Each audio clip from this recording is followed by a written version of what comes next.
friends. Welcome to Flosstube and Variety Show number 173, possibly. I meant to look this up, of course, before I started recording, but I forgot. I think it's 173. You will have just seen a little bumper screen that tells you what number this is, and maybe it doesn't matter. I'm Emily Williams in Chapel Hill, North Carolina, and today is Friday, October 10th, 10/10.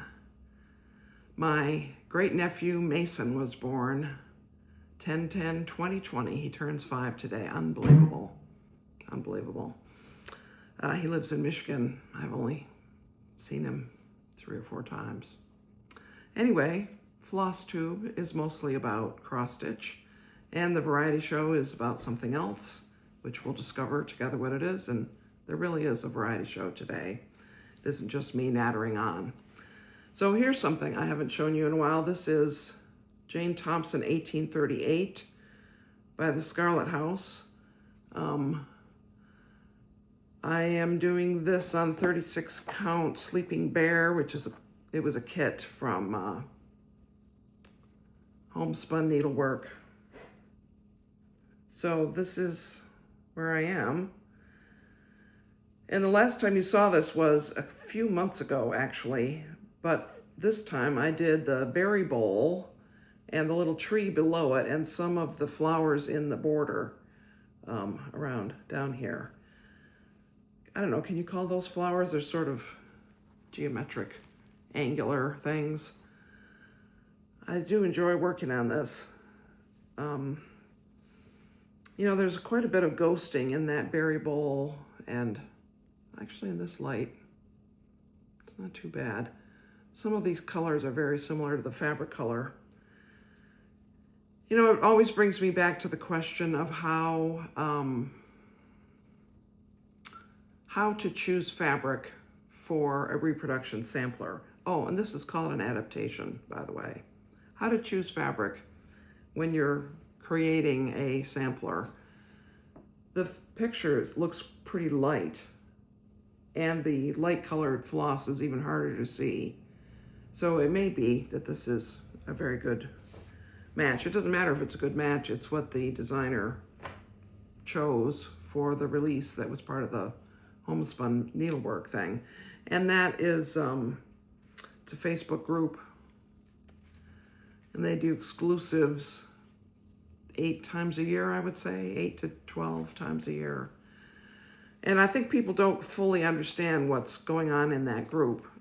That group was set up with the idea that most of us cannot travel to cross-stitch retreats where designers come and present exclusive items, exclusive designs, possibly kitted up.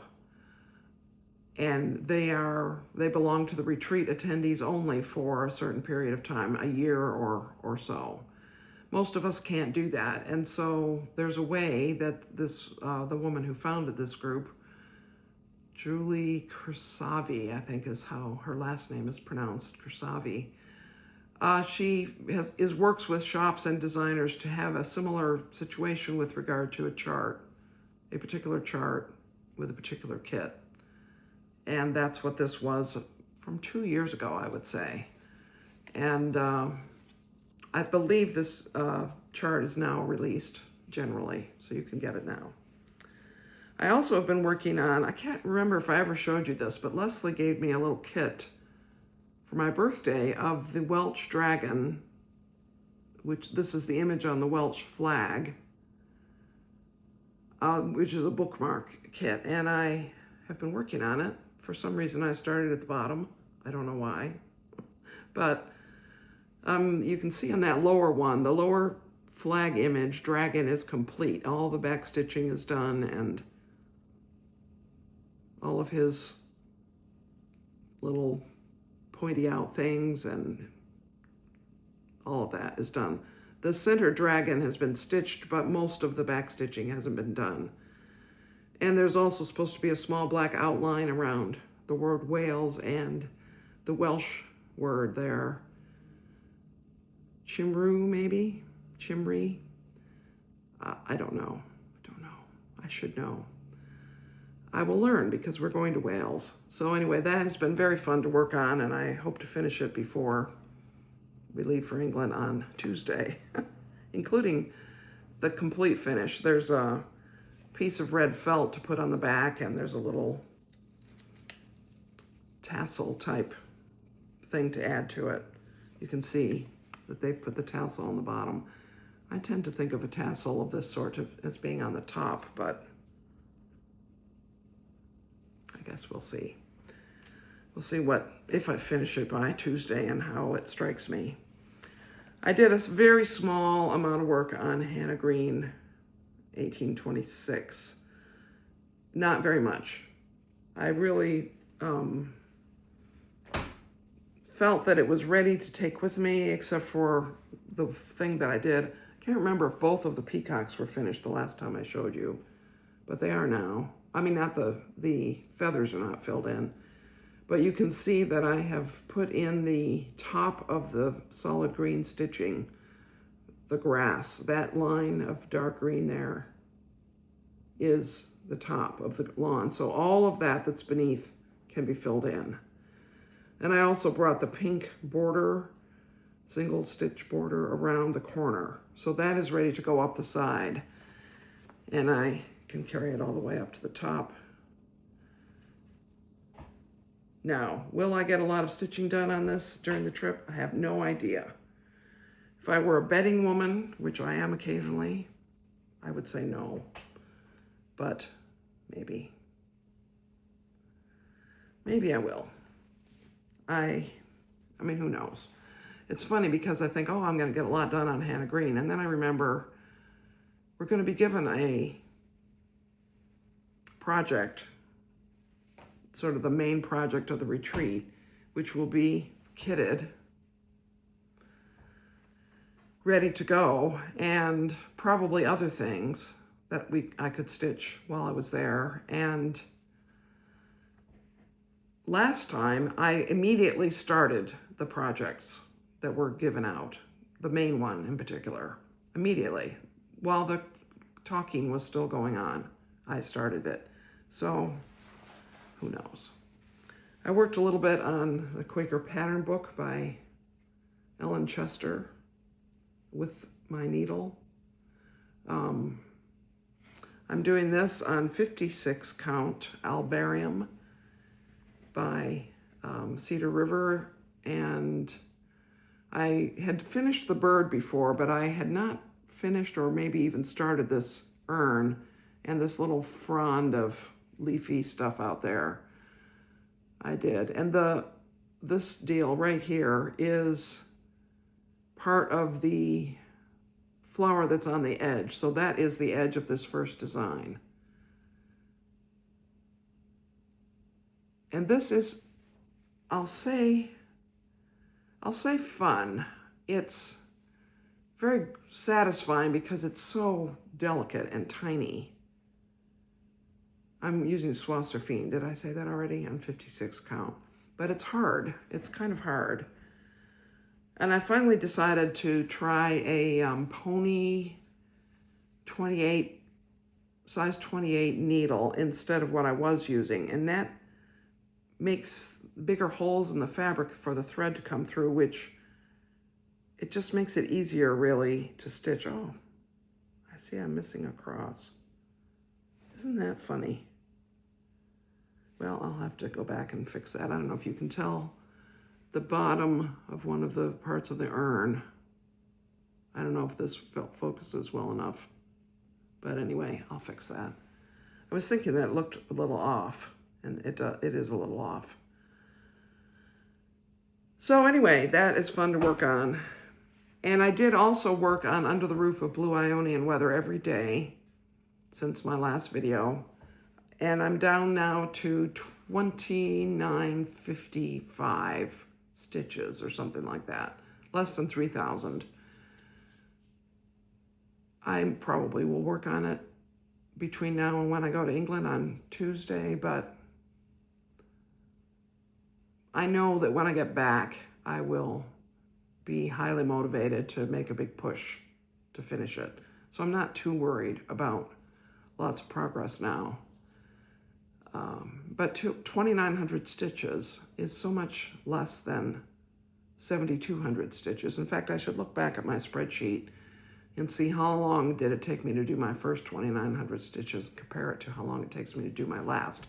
I think it'll take longer to do these last stitches because there's a lot more confetti here in the end. And I'm not bothering to show it to you because 500 stitches doesn't really, 600, whatever it is, doesn't really show that much. But the next time you see it, a lot more will show. I'm sure of that. So I think that, at least for the moment, that's all I'm going to say about cross stitch. Let's talk about a little variety show. So I thought that so I was inspired to talk about books today because I saw that Leslie had posted an announcement that Julia Spencer Fleming has a new book coming out next month. I can't remember the name of it, but this is one of the books in her series. This is a really great series. This is not the first one. This is about the third or fourth one. I believe that the first one was called In the Bleak Midwinter. They're mysteries. The main characters are the chief of police in a small Adirondack area or northern New York State town, and the female Episcopal priest in that town. And there's, different relationships. There's a deputy and some marriages and other people in town that we get to meet. But the interesting things about this are the female priest, whose name I can't remember. Is it Claire? She is very dedicated to serving her church, her parish. And the chief of police is very dedicated to serving the community. And, unlikely circumstances throw them together. There's a certain amount of willing suspension of disbelief that's necessary in this series, as in all series. But I do highly recommend this series. Our book club has read 2 or 3 of them as book club choices, and they are very good discussable books as well as good mysteries and good exciting adventure stories. Now we're moving into older books that you may or may not have heard of. Patrick O'Brian is one of my favorite authors of adventure books, and this is the 3rd book in his series about Jack Aubrey and Stephen Maturin. And this series was made most famous and most widely known probably by the movie Master and Commander, which starred Russell Crowe and somebody else. Master and Commander is the title of the first book in the series, but the movie spans more than one book. Oh, there's a little glare, sorry. This is the 3rd book, as I say. Excellent, and there's also an excellent audiobook version of all of them with a very good reader. Can I remember who the reader is? No. But in particular, if you're buying a book for a man, you might consider this series because it's kind of manly. Adventuring in the turn of the 18th to 19th century time frame. Really excellent. Now, if you want another set of books in similar vein, you could look at the Commodore Horatio Hornblower series. That's a very good series as well. A little different from this. Now here is there's 3 books in this series. I own the 3rd book. I don't know where it is, but this is by Farrell Sams. The first book is called Run with the Horseman. The second one is The Whisper of the River. And the third one is called, darn it. I had it in my mind. Let me look for it. Maybe I'll find the name of it here. Anyway, it's set Depression era, the United States leading up to into the Second World War, and in Georgia, in rural Georgia. So,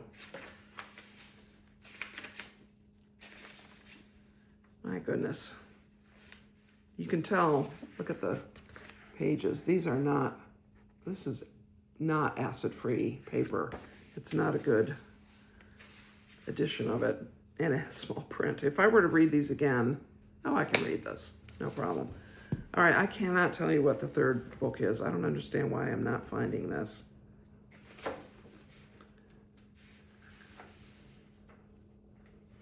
You know, there should be a list. Well, anyway, there's a third book.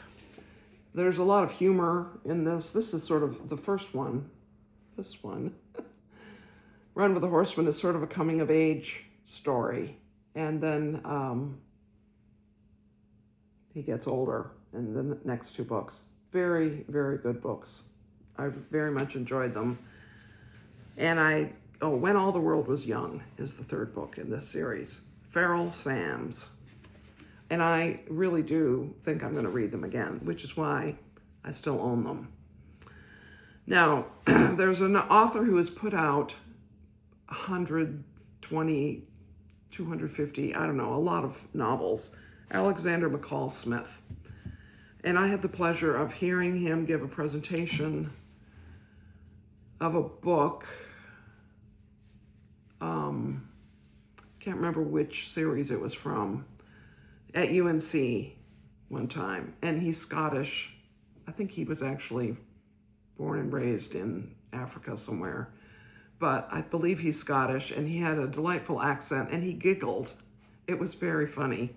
It was a funny and entertaining presentation, and his books are entertaining. So the series that he may be best known for is the No. 1 Ladies Detective Agency, which I've read many of those books in that series. And he's also written 144. He's written a few other series, which some of them are sort of mysteries. And the No. 1 Ladies Detective Agency has mysteries in it, but it's really more relationship and culture stories. But these books that I have here, The Finer Points of Sausage Dogs, Portuguese Irregular Verbs, and At the Villa of Reduced Circumstances. There may be one more book in this particular set. He calls them at Professor Dr. von Engelfeld Entertainment. And these are they're almost satires, really. They're entertaining. It's hard to describe them. Kind of a little bit of slapstick, a little bit of poking fun at academia, poking fun at people. It's really, they're very good. They're not long books. Finer Points of Sausage Dogs, see, very thin. Well, how many pages is this? 130-ish pages. Very entertaining series of books.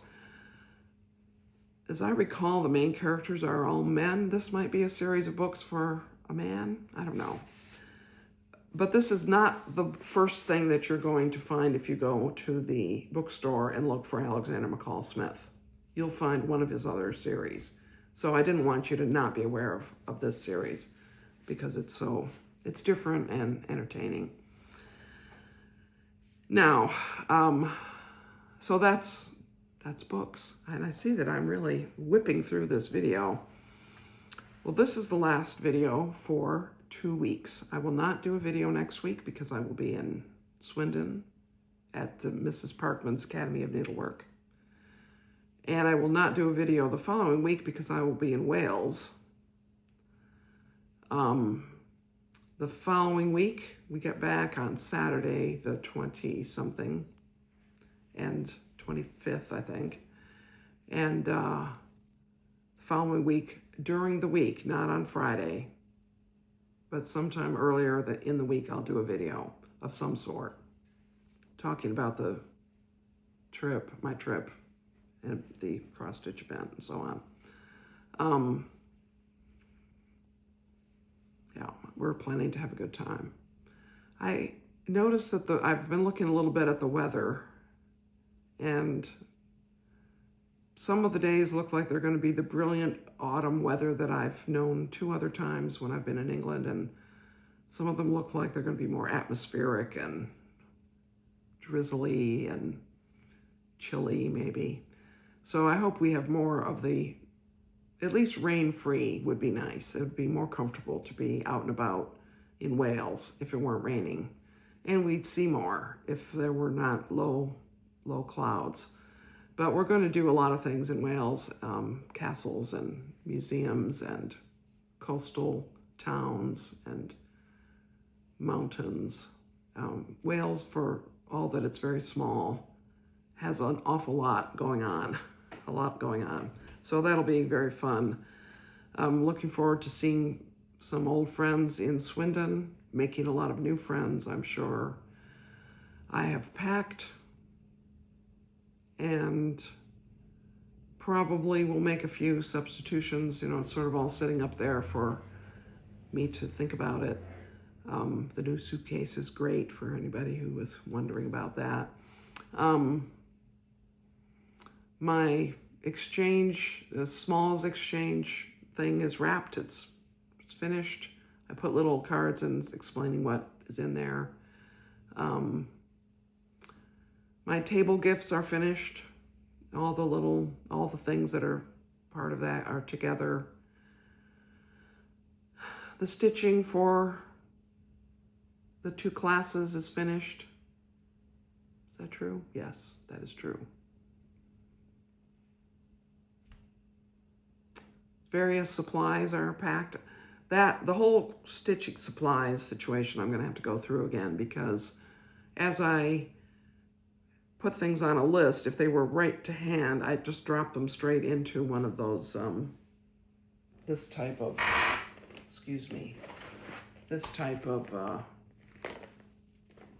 zipper pouch thing.